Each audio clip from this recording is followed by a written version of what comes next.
We're up to Thanks 40 everyone for people. showing up. Yeah, thank you very much. My name's Gordon, and as Kimberly asked me, how long have I been doing robotics? I've been doing it since 2002, so I guess we're coming up on 19 years. Mostly at a place called DARPA. Some of you know where that is, but there's been some work at other places too. And so I thought I'd talk about space robots today. Let me show you some pictures and ideas and things. Everybody see that? Yeah. Excellent. Very Excellent. high All right. res photo. Yeah, it's a good one. That happens to be a photograph of a satellite that's with robot arms. These robot arms right here. You can't really see them while we're in screen share, but that's going to launch in about 2025. And the satellite on the right, the gold colored one, is called Landsat 7. And it's going to, and the satellite on the left, which is called OSAM-1, used to be called Restore, it's going to give Landsat 7 some more gas. It's going to put more fuel in it so it can last longer. So we're all waiting to see that. But I'm going to start by not talking about space robots. I'm going to talk about energy. Everybody's concerned about energy because a lot of the ways that we make energy are putting our planet in danger. But imagine if there was a kind of an energy source that didn't have any greenhouse gases, didn't have any radioactive waste or pollution, and it's always there. There's no nighttime, there's no clouds, and you don't need to dig up the earth to get the source. Anybody know what this energy source is? Solar. Would it be solar energy? Solar energy, but doesn't the sun go down? This says it's always available. Oh, chemical? Chemical? Like Maybe a reactional? pollution problem. Okay. Anybody else? Waves. No, wave energy is pretty cool. I actually done some studies on that, but it's not always there. Sometimes the waves just aren't there. Sometimes the ocean is like flat, but yeah, waves are good. We should be doing more there. But okay, here's what it is. Space-based solar power. So Claire was partly right. We are using the sun, but we're turning it into microwaves and we're sending them down to the earth and turning them back into electricity when they get down to the earth. You can't tell from this picture, but that little silvery circle right in the center is 1 kilometer across. And that array of mirrors that's up on the top of it is like 2 kilometers across. This is a huge structure, but it produces about as much power as a big nuclear power plant. So it's big, but it's also produces a lot of electricity. And like we said, I'll back up a second. No greenhouse gases, right? It's out in space, no radioactive waste, no pollution, right? Always available because the sun never sets in space. When you're far enough away from the earth, you can stay away from the shadow of the earth and you don't need to dig anything up. So that's what this is. Now, how does this thing work? How does it work? Because it's really important that someday we actually make our energy this way. So those mirrors, the big mushroom-shaped thing up at the top, they send the sun's light onto that disk in the center. The top of the disk is solar cells. They're pointed up at the mirrors, and they produce regular DC electricity. The middle of that disk, it's like think of it as like a three-layer sandwich, 1, 2, 3. The middle layer changes it to microwaves. And then the bottom of the disk is the antennas that send the microwaves down to the earth. And then on the earth, there's a field, it's like 2 or 3 kilometers across, full of millions of antennas that grab all that energy and turn it back into electricity. That's space-based solar power. And the reason I have this in the talk on space robots is because that thing is so big You don't want to have to be putting that together with people, with astronauts, right? So it's hard because it's big. It costs a lot to get it up there. You know, even with rockets that are going to make it really cheap to get things up into space, like Starlink, I mean, Starship, it's still going to cost a lot to get something that big up there. It has to be put together without astronauts. One reason is because astronauts are slow and it costs a lot to put humans up there. But the other reason is where this thing goes, 35,000 kilometers above the Earth, there's too much radiation. Humans can't be there. So that thing, that big structure, has to be built with space robots. That's why I put it at the beginning of this talk. Okay, so for something like that, something that could produce electricity with all those good properties, no pollution, no greenhouse gases or anything, it's really important to do that, but we're gonna need space robots. Now, to build things in space, you're like, well, what actually, have we ever built anything in space at all? And the answer is not very many things. Here's one thing that got built in space. It's actually two experiments. One of them is called EASE and the other is called ACCESS. And those stand for something, but I don't know what they stand for. These were done inside the bay of the space shuttle in 1985. So that's even before we started building a somewhat bigger structure in space called the International Space Station, right? That took 13 years to build completely. I mean, it was occupied after only 2 or 3 years, but it took 13 years to get it completely built out. And we're still adding things to it today. That's one of the cool things about the International Space Station is you can keep bringing things up and changing its configuration and all that sort of stuff. Those are the only two things I could think of that we've actually built in space. A little experiment, EASE and ACCESS, and then the International Space Station. Now, there's a lot of other things that people have thought about. Oh, and by the way, both of those things, both that experiment in the shuttle bay and the space station were built with astronauts, right? Later on the space station, we started using some robot arms in there, but there were astronauts involved in all that stuff. Now we're going to talk about some other ideas that people have had for building stuff in space, none of which have been done yet, but you'll get an idea of what what is possible here. So here was something that people had to build a telescope in space. Those circles that you see are places where mirrors will go. They get, and you can see that big robot arm coming off the space station, the Canada arm, is putting this object together, and then later it'll stick the mirrors into it, and you'll have a telescope in space. Hasn't been done. It's just a concept, but it needed the robot on the space station in order to put this one together. Now here's a concept for an even bigger telescope. I call it an RBT. That stands for really big telescope. So this RBT uses both robot arms, but also astronauts to put all the different pieces together. So you can see on the left, that big gray thing, that's the sun shield. That's just like on the telescope that you may have, right? It just keeps stray light out of there. And then all these chunks and pieces of mirrors are going in, and robots are putting them in, and humans are helping. And this is another concept for doing basically the same thing, very similar kind of design, different type of robotics and different way of bringing the mirrors up. But it's astronaut assisted robotics, putting a large thing together in space. Now, how about we get away from having any humans there? Because like I said, if we're going to build a space solar power station, we can't have humans where that's going to get built. Too much radiation. So how about robots only?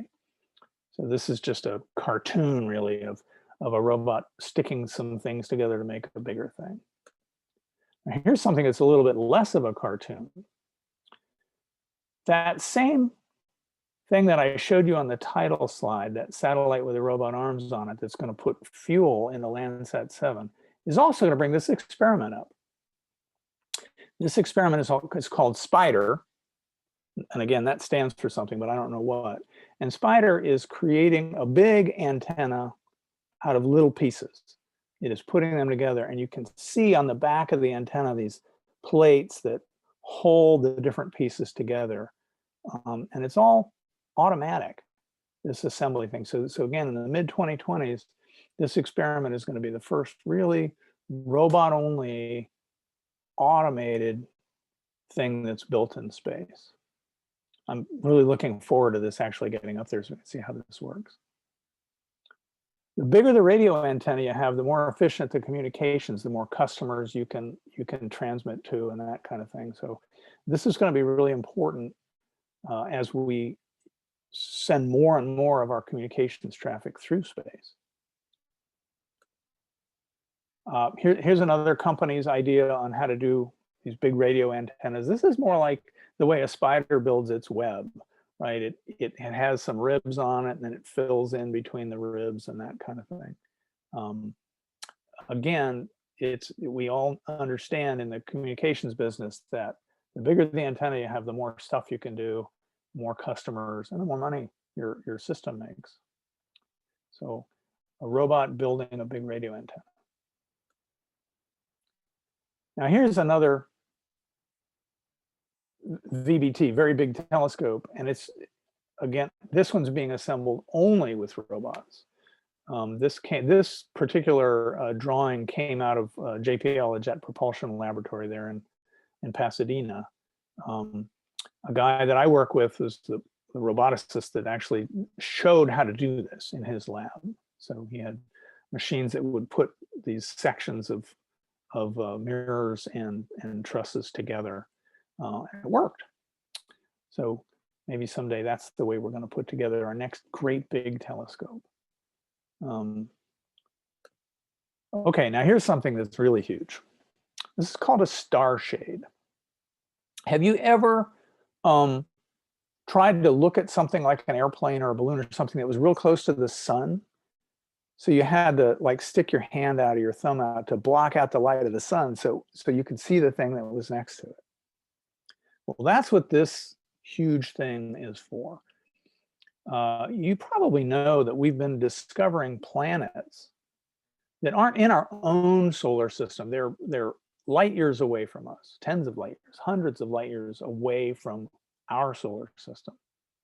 We know they're there because we can see the star get dimmer as the planet passes in front of the star, and that's really cool. No one knew there were planets anywhere except here until we started discovering those. But now what we'd like to do is we'd like to look at those planets by themselves without the light from that star blinding us basically and giving us all the light except for what tiny bit is reflected from the planet. So if we build a big object like this, and then the telescope itself is hundreds of miles away from this, and they're lined up pointing toward a star with a planet going around it. And then the star shade has a very special shape so that it doesn't distort the light. It blocks out the light from the star itself, so you can see the light that's only coming from that planet. This is large. This thing is like 200 meters across or something like that. It's a really big structure. But it let us look at the light that's coming from these planets that are distant from us and look at their spectra and see, well, is there oxygen there? Is there water? And if we see those kind of things, you might conclude that those places have the possibility of having life. So that's what the star shade thing is all about. And it's big, and it takes robots to build it. Now here's one that's even bigger yet. I imagine a lot of you heard about the radio telescope in Puerto Rico called Arecibo. It was a big dish in a kind of a valley between hills. It was 300 meters across, and hanging above it was the platform where the receivers were, hanging by strong steel cables. But first one cable broke, and then they all broke, and that platform came crashing down into the dish at the bottom, the Arecibo dish, and destroyed it. Some people have had the idea, well, why don't we build the next one like that in space instead of on the ground? And there's two cool scientific reasons to maybe do that. One of them is that you can point it in more directions, right? Arecibo was, like I said, built into this valley, and you could only point a little bit, and you never moved the dish itself. You only moved the receiver that was above it, and so you could point it a little bit. But the other reason to do it is that there are radio frequencies that don't come through the Earth's atmosphere. They're too low in frequency. The ionosphere bounces them away. We never get a chance to measure them. This could be built to be able to collect those radio frequencies as well. So this would be a super, super large space construction project done with robots, but still not as big as, right, the Space Solar Power Station. So Arecibo in space, maybe 300 meters across. This is 1 kilometer across, the main disk, and the mirrors 2 or 3 kilometers across. So, you know, we're looking at bigger and bigger projects, more and more ambitious, and probably further and further in the future, right? Because of the cost and because of just the sheer size and that sort of thing. But there's an idea that people have had, and they've had it for about 50 years, that's even bigger than this. And it's called the ONeill Cylinder. Many of you may have heard of it. This is a place where people can live and work and thrive in space for their whole lives. It's a cylinder because it rotates. I've seen an illustration of this, a lot of them before. Yes. Very interesting. Yeah. You know, what was O'Neill's first name? I can't remember. He's a physics professor at Princeton. Gerard. And Gerard, yeah, that's right. Thank you. He had this idea. He turned his students onto this, just like I'm about to turn you on to some questions. He said, you know, what would the properties be of a cylinder that was big enough that you could spin it and create artificial gravity from the centrifugal force, but it's big enough to have a real atmosphere like the Earth does. So you can see clouds in this thing. So clouds are a few thousand feet above the ground. So it's miles and miles, or kilometers and kilometers across, and long as well. So this is the biggest thing that anybody that I know has put serious engineering time into. And it looks nice, doesn't it? Jeff Bezos says about an ONeill cylinder, this is like Maui on its best day. People are gonna want to live here. And then here's what they look like on the outside.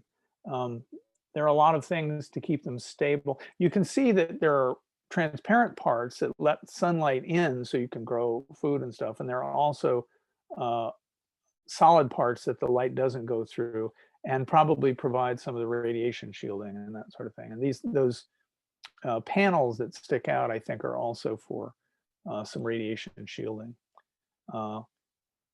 I don't know what those funny rings are with all the little cylinders on them. I think they probably have to do with keeping them pointed in the right direction and keeping the spin up and that sort of thing, but I really don't know. But this is a drawing of an outside of 2 ONeill cylinders. They're, as you saw from the previous picture, these are big, right? And again, you can't imagine building these with humans out there because of the need to get them food and water and air and, you know, first aid and everything else that humans need to survive. You want to build something like this with robots.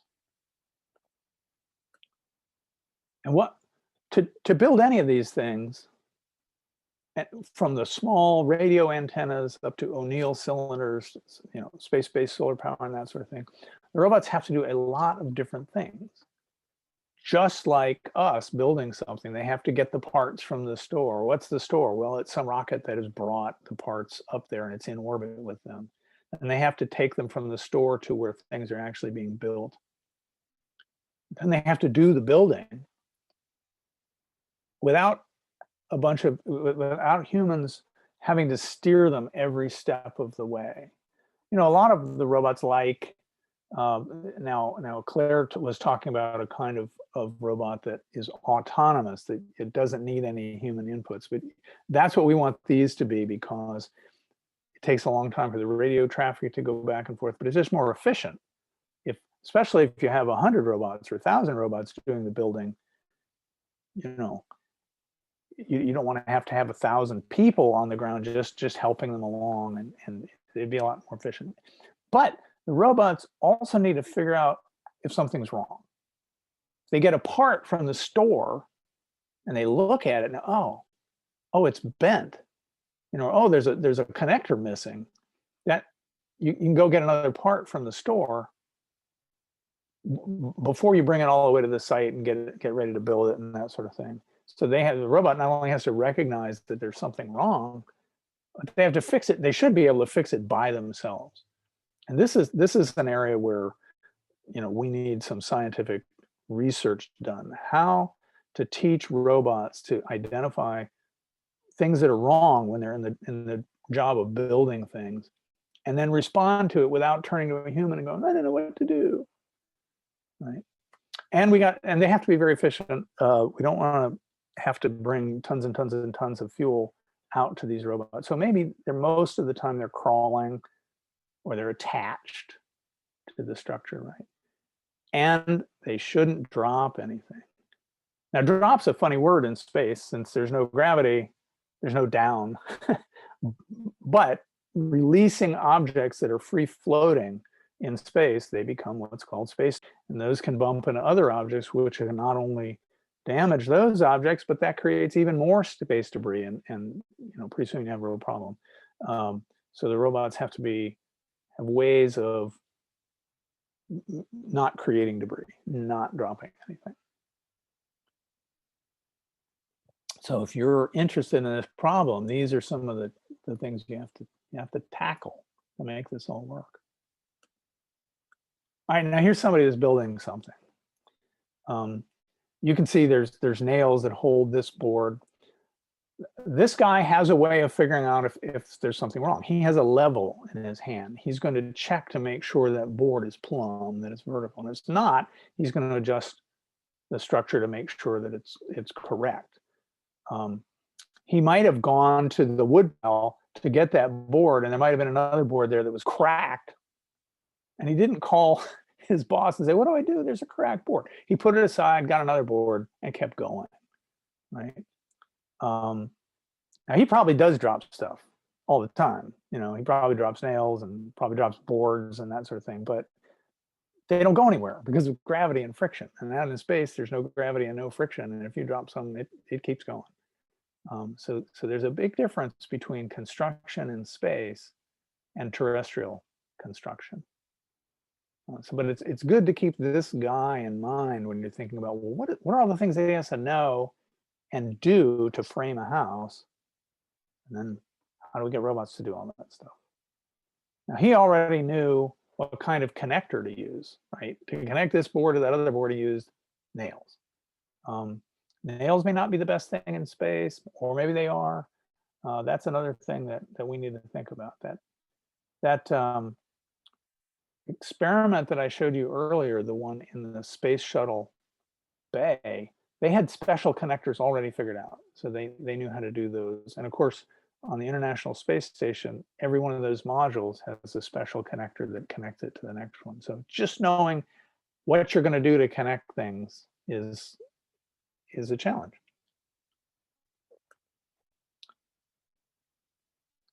So to build anything, but particularly to build something in space with robots, we have to start with a good plan. I'll even say a perfect plan.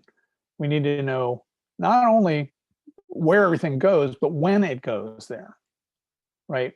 When my robot is going back to the store to get a part, is it going to get a beam, or is it going to get a joint? Or is it going to get some wire to connect them, or an electrical connector, an electrical box? And what order do we have to do these things in? So the plans are very complicated. Right? And then we need a way, before we start this whole thing, of checking the plans. So that's probably a computer simulation that runs through the whole assembly process in the simulation, in code, to make sure we've got the order of things right. And by the way, we also need to understand what happens if something does go wrong. How does that affect our plan? How does that affect the sequence that we're doing things? Now, as I've said before, we need robots that work by themselves. They're autonomous, right? And we need robots that find problems by themselves before they get worse. Connectors, already talked about connectors. We also need cheaper robotic arms. Even though I'm sharing my screen, can people still see me? Yeah, we can still see you. So here's a robot arm on my shirt, right? It has 7 joints, and we were talking about this before we started. And this is going to fly on a spacecraft in 2023, 2 of them, actually. Each one of these arms costs about $30 million, right? We have to do better than that. We have to be able to build arms that aren't. Now, they're very special. They do a lot of things that most even arms on the ground can't do. But we need to, that's something we need to work on. And then something else probably is, since we'll never be perfect about not dropping things, we need to have ways that if we do drop something, we go get it and bring it back, right? And we don't want that to be too fancy. We want it to be inexpensive, but it's important that we, in any of these big space construction projects, radio antennas, space-based solar power, ONeill cylinders, that we retrieve that stuff. And we want to make sure that they work before we invest $1 trillion in doing it. So there's various ways. I mentioned checking your plans on a computer, but some things you don't want to just leave to a computer. Some things you want to physically test yourself. This happens to be a tank at the University of Maryland called a Space Simulation Laboratory. And you can make space robotic systems that are built to be in the water, and you can test your approaches. You can test the connection. So here you can see this robot connecting a strut to a connector. So testing things, there's lots of ways to test them, but that's really important because it saves you from sending something up that doesn't work, basically. This robot's name is Ranger, by the way. Friend of mine, several friends of mine worked very hard to make Ranger work. So that's it. You're the people to solve all these problems, right? I'm getting old. I'm retired. There's more information available at my website, which is called robots-in.space. And I put another website up here because a friend of mine has this. It's only about moon stuff. But if you're interested in the moon and scientific discoveries and information about the moon and upcoming missions to the moon and that sort of thing, ourmoon.j10.space, Jatan is a cool website too. So that's what I had, and I was kind of hoping that people would ask me some questions.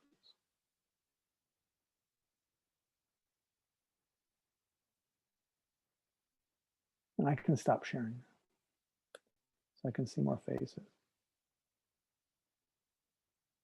Thank you so much for, oh, there's a few questions. So if any of you guys have questions, feel free to ask in the chat or raise your hand. There's 94 things in the chat, so we'll have to start looking through those, right? Here's one. Okay, I'll start from the bottom and work up right now. Yeah. Wait a minute. All right. Elon Musk to everyone. Is it really you? He says, no. Okay. I think someone asked, what are the challenges involved in deploying a satellite? Or I must say now robots to space and then retrieving the data. Wait a minute. Let me read that question myself. Hold on.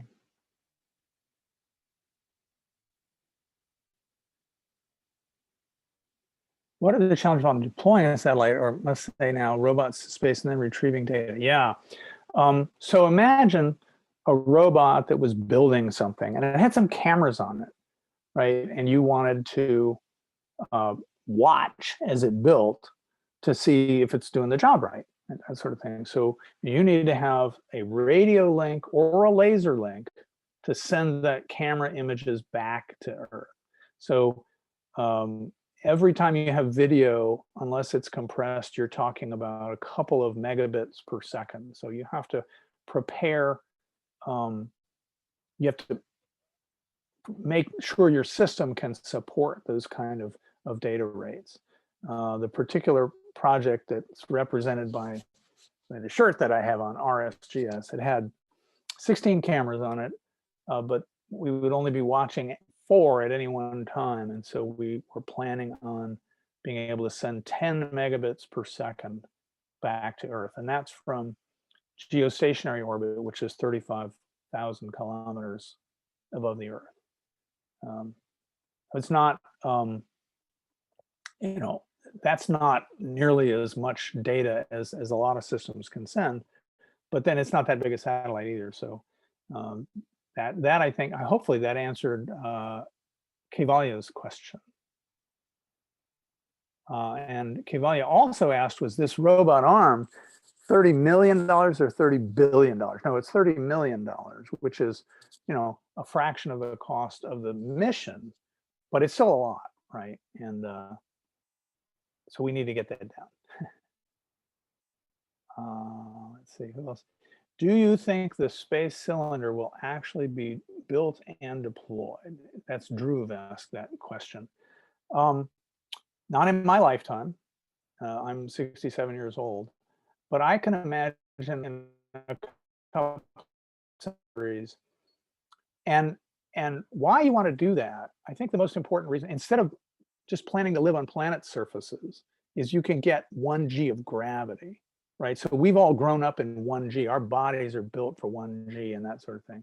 I mean, if we were trying to live on Jupiter, we'd get squashed like bugs because that's 10 Gs. But the moon's gravity is 1/6 G, Mars is 1/3 G. And we don't know if those reduced gravity levels are okay for human health. We know that microgravity, like on the space station, is not good for human health. You start losing calcium from your bones, and there's negative effects on your eyes and your circulatory system and that sort of thing. I think the space cylinders are good ideas for the long term, but to develop the amount of resource production that it would need to build them is going to take a couple of centuries, I think. And let's see, there's a couple of great questions here. Oh yeah. We could have infinite energy with one of the more of the super electricity generators. Not infinite, right? That space-based solar station that I showed you produces about 1 gigawatt, which is about the same as a big nuclear power plant, but it's not infinite. So the United States, on average, is using about 500 gigawatts at any one time. And so you need 500 of those to power the entire United States. Someone else asked the question of how many of those do you need? And then, what was it? Oh, Deepesh asked a cool question. Why do we need to care about fuel in robots? They can be powered by solar. But they also have to move. So they have to stay in place or they have to move from place to place. And so you cannot move in one direction without sending mass in the other direction. That's one of Newton's, comes from one of Newton's third law, which says that total momentum of a system is always zero if you bound the system properly. So if you want to go this way, the exhaust from a rocket has to go that way. Now it can be ions, they can be moving very fast, so it can be very efficient, you know, need a lot of mass. But we still call that fuel or propellant more likely. So Deepesh, I hope that answered your question. Gordon, no, don't say that. You will see it deployed. Well, maybe that would be great. What coding languages are popular for coding space robots? That's Zaiden's question. So we would typically code our algorithms. That is, these are the things that we know we want it to do in MATLAB. But then what we need is for real-time code to run in the spacecraft itself. In other words, we can't wait around for programs to circulate before we do the thrusters the right way and that sort of thing. So real-time code is typically, at least on the project that I was working on, VxWorks. So we used MATLAB for the planning and that sort of thing, and then or C, right? But then when it finally gets put into the spacecraft itself, it's usually VxWorks because it's a real-time language. And Kavalia says calculating angular velocity for the cylinder to generate an Earth-like G won't be hard. I guess you're right. It won't be if you know how far across it is, because A is equal to V squared over R, or omega squared R. Omega being the angular rate of travel, V being the velocity at the edge. But yeah, it is. So the angular velocity is the square root of 1g divided by the radius of the cylinder. So if the radius of the cylinder is 2 kilometers, then you can figure it out. I can't do it in my head, sorry, because you all make me nervous. Here's a question from Vincent. How can space-based solar energy be available at all times if the structure has to orbit the Earth? The 2-kilometer wide structure can only provide as much energy as one nuclear power plant, and it's not producing energy at all times. Would it really be worth it to build it and send it to space? Well, Vincent, great question, but I didn't tell you where this station was. It's in geosynchronous orbit. And in geosynchronous orbit, because of the way it's tilted with respect to the sun, there are only 2 times in an entire year when the Earth's shadow hits the structure, and that's only for 40 minutes at a time. All the rest of the time, it's in the sunlight. So every satellite that's in geosynchronous orbit experiences these 2 sort of 40-minute dark periods. But that's the concept. And of course, the next one to it is getting the shadow at a slightly different time, and so there's probably ways of timing things so that those very infrequent shadows don't goof you up. I mean, that's like today. If you look at the electric grid for the United States, there's actually grids: the Eastern grid, the Western grid, and Texas. For some reason, Texas is off on its own. Many power plants hook into those grids, and those power plants are starting and stopping all the time. But the electricity is very constant and very reliable. So 2-part answer to your question, Vincent. The first one is, it's in an orbit where it gets shadow only very infrequently, twice a year for 40 minutes each. And the second part of the answer is, if you have more than one, they can probably back up each other if they're connected into a common grid. And so those 40-minute shadows are not going to kill you. So let's see. There's a new question. Oh, thank you. You're welcome, Vincent. Yeah, that geostationary orbit is really interesting. You all have seen, direct TV dishes and things like that, right? So the little tiny things about half a meter across, and they're always pointed in the same direction. They don't move, but they're pointed at a satellite. Now, wait, does that make sense? Because satellites have to orbit the Earth. Many of you know this, but for those of you who don't, so the geosynchronous or the geostationary orbit is the one orbit. It's parallel to the equator, or it's outside the equator, that orbits the Earth at exactly the same speed that the Earth turns on its axis. So it looks like a satellite is stationary when viewed from the Earth, even though the satellite really is in an orbit. Because if it wasn't in an orbit, it would fall and crash into the Earth. Yeah. What else?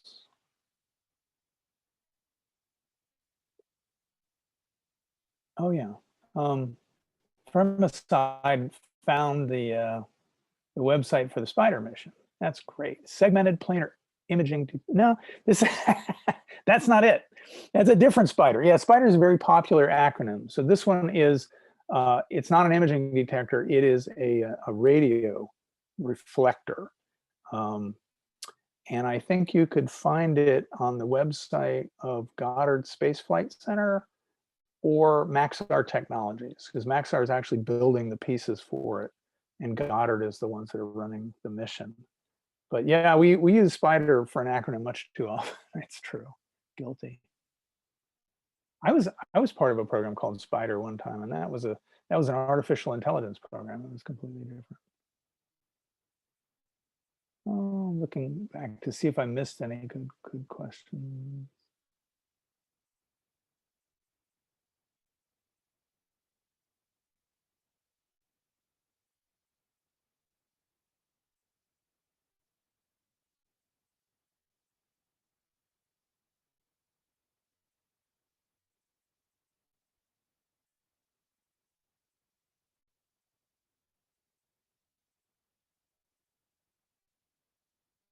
You can put, oh, okay, we got a couple new messages. Let's see what we got here. I have seen 2 satellites and have seen the ISS before in my space camp at night. Yeah. There's one group of satellites that are used to make cell phone calls with. Terry, that's a great question about space mining, but let me talk about this thing really quickly. It's called the Iridium constellation. They are there's 66 of them. They go basically from south to north or north to south, and they're really bright, like right after sunset.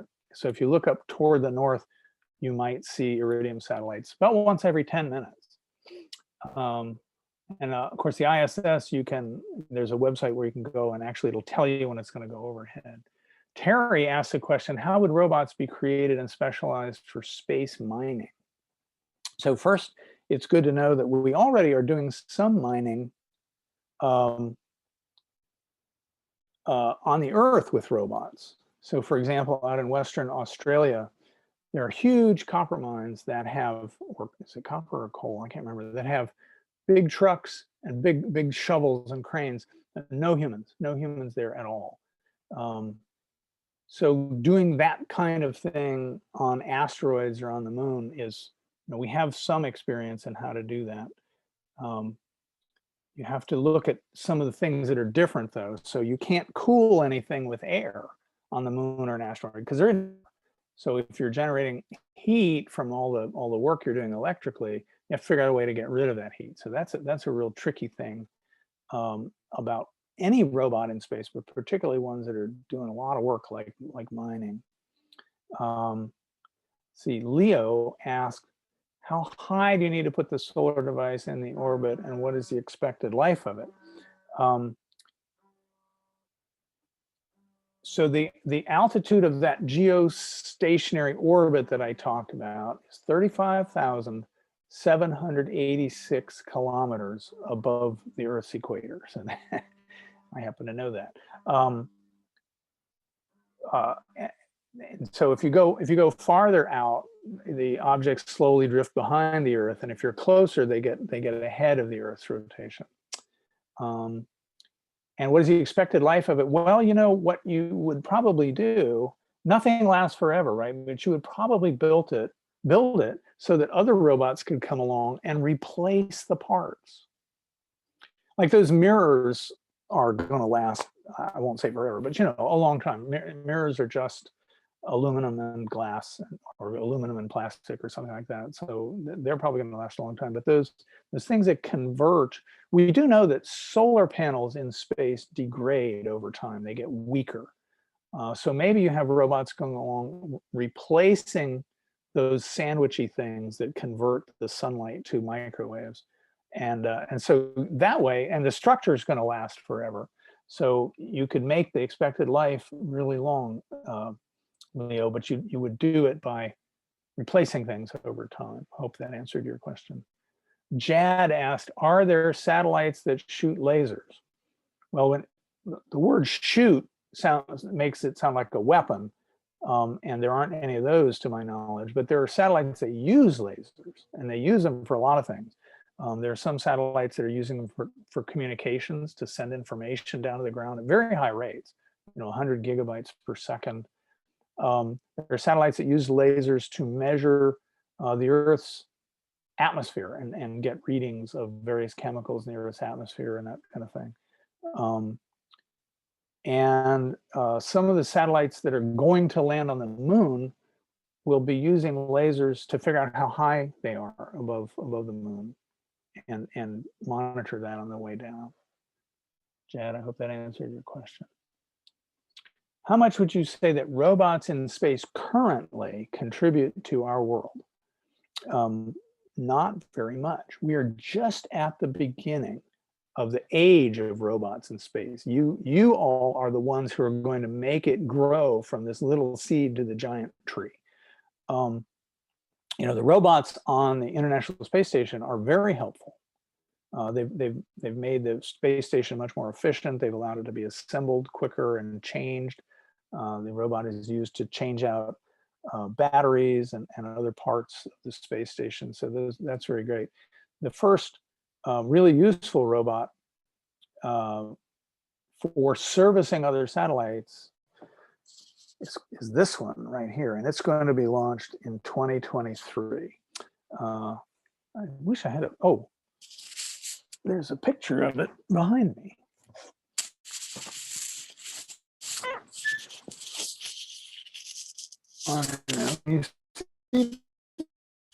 Can they see that, Claire? Yeah, Anybody? we can see it. Okay. Yeah, we can see it. Yeah, so those two arms are going to be able to do things like inspect stuff that's wrong on a satellite. They'll be able to get really close with their cameras and send pictures back of things that might not have gone right. And they'll be able to, like if a solar panel doesn't come out right, give a little push and get the solar panel out the rest of the way. Oh, that's really smart. Yeah, and they'll be able to add things to the outside of satellites. So it's got a lot of good uses. To finish answering Drew's question, they don't contribute much currently. But just today, there was an announcement from a little tiny company you may have heard of called Lockheed Martin. And they said that Tiny. they build the GPS, that's right, they build the GPS satellites. And they came out and said today that the next set of GPS satellites that they build are going to be made ready for robots to service them, to repair them and bring them new parts and give them fuel and that sort of thing. That was just an announcement that they made today. And I am really excited about that because I've been working in this field for 18 years, 19 years, and this is the first time anybody's committed to doing that. So like I said, you're right at the stage where the seed of space robotics is just starting to sprout, and you guys are the ones that are going to make it turn into the big tree. Kaivalya asks how to get started with space robotics. Robotic arms, similar stuff. So there's, robotics is part of the field of mechanical engineering, but also electrical engineering, right? For every joint that you see on this robotic arm, there's power that goes to it. There's control signals that go back and forth. There's cameras here on the end that those signals have to get back and be interpreted. There's tools that get connected here. So mechanical engineers, electrical engineers, and aerospace engineers. Yeah, Kaylee says, oh, good, I'm a mechanical engineering major. Yes, you're in the right place. All they have to work together to build something as complex as these arms.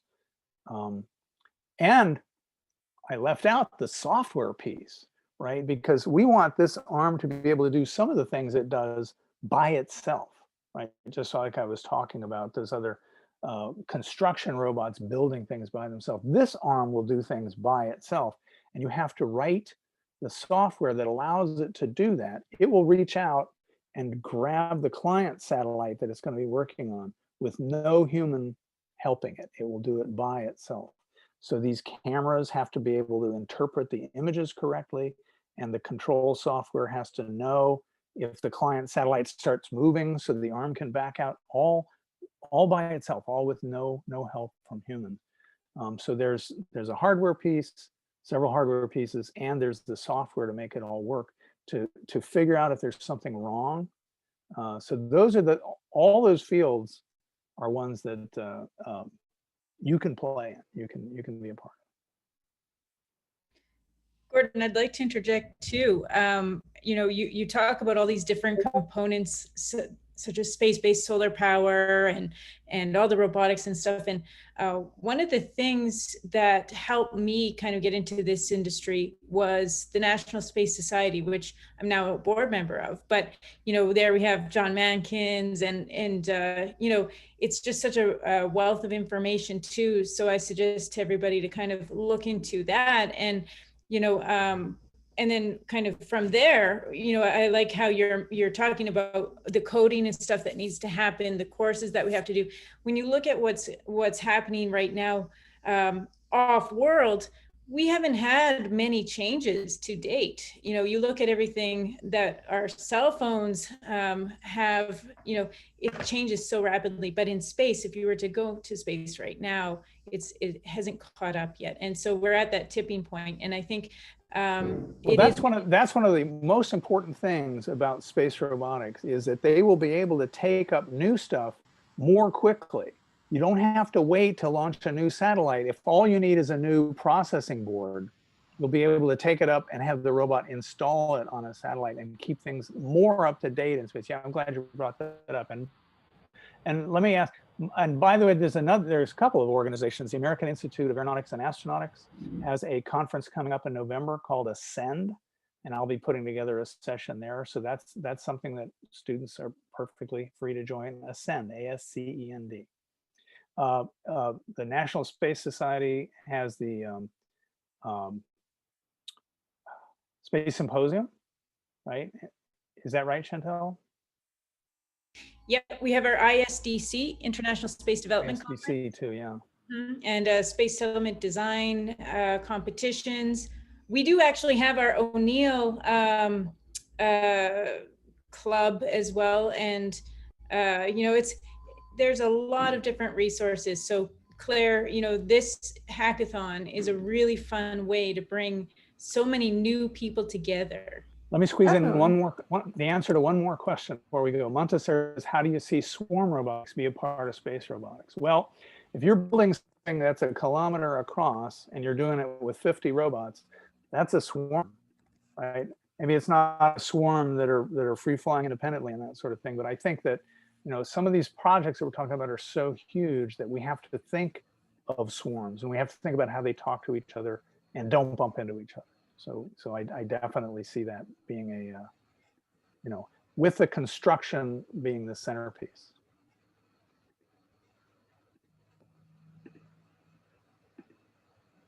Yeah.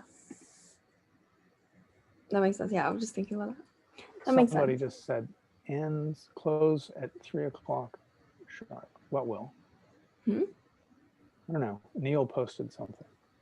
Oh, So it'll close at yeah, 3 don't o'clock. worry. I'm not worried. Oh, sorry. No, I was not talking about you. I was on. Cool. Thank you so much for giving this talk. I learned a lot. I'm sure everyone else did as well. Oh, I appreciate it. I really appreciate it. This is way fun. I love the questions. The questions are so on point. Yeah, really. Feel free to stick around in our Discord. I don't know if you have had an invite. If not, I could send one. Please send it, because I don't have it right now. Oh, Yeah, okay. Oh yeah, One of you, you or Claire or Chantel. Great. I'm gonna hang this up then. And Okay. it'll probably be a few minutes before I get back on Discord. But yeah, no, Thank you no very rush. much. Thank you very much. bye, everybody. Bye-bye. What? Thank you.